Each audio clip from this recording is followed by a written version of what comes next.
Hello, everyone. I'm Bill Chenard, the Pembroke Town Manager, and welcome to This Week in Pembroke. I have several updates this week. I'm going to go ahead and start with construction. It is the spring construction season, and the town has several construction projects underway.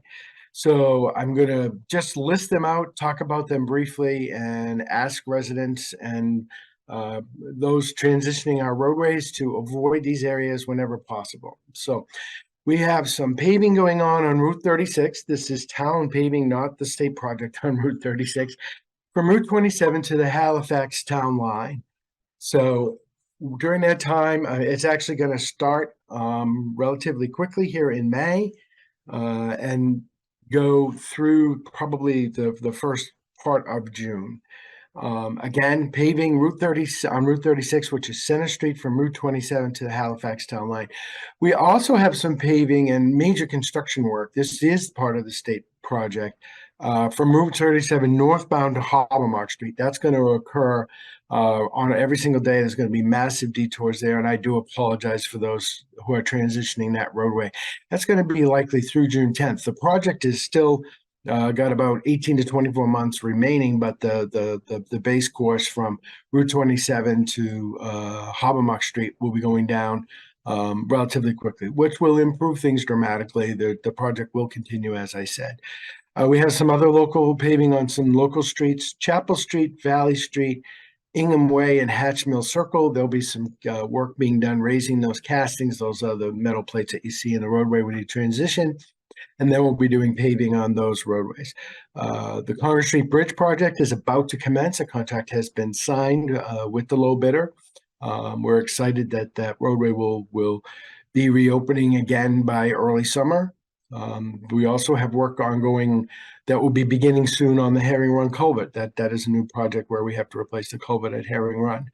And then National Grid, Eversource has some work on West Elm Street replacing the gas main. That's going to be a major project and cause some more headaches for those transitioning West Elm. So I would ask that people prepare, take extra time if you have to transition those roads.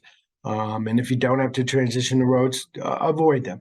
The construction will be quicker if they're not, having to worry about cars going through.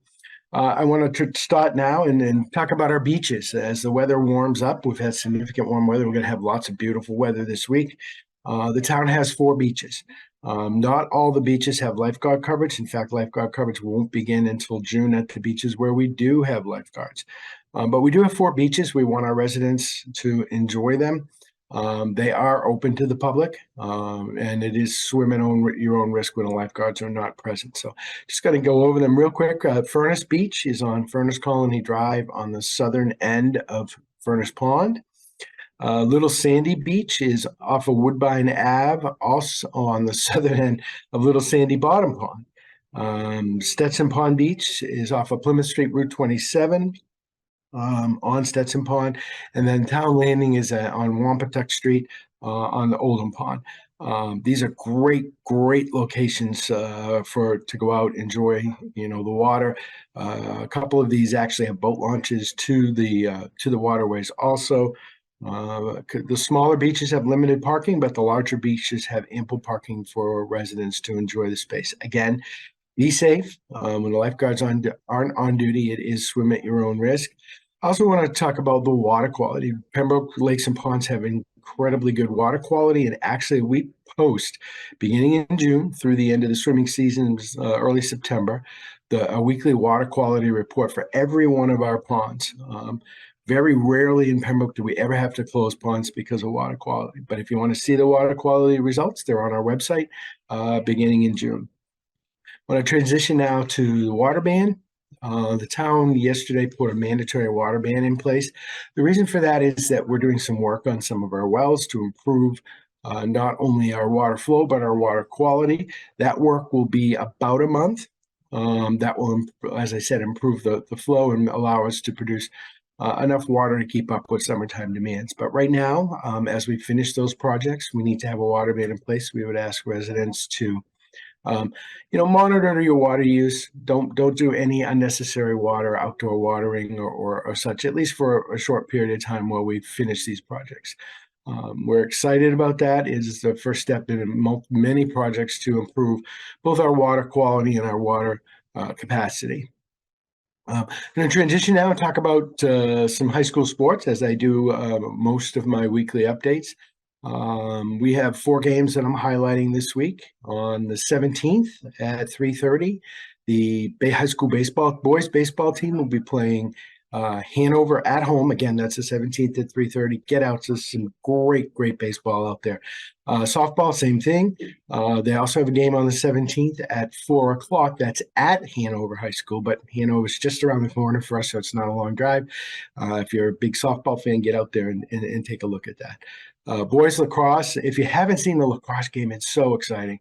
Lacrosse is a very active, very high energy sport. They're playing on the 18th at 7 o'clock in the evening at Scituate High School. And the girls lacrosse are also playing the 18th at 4 o'clock at home. Playing on the 18th at home against Scituate at 4 o'clock in the afternoon. Some real exciting games out there. I encourage everyone to get out, enjoy the outdoors, enjoy the high school sports.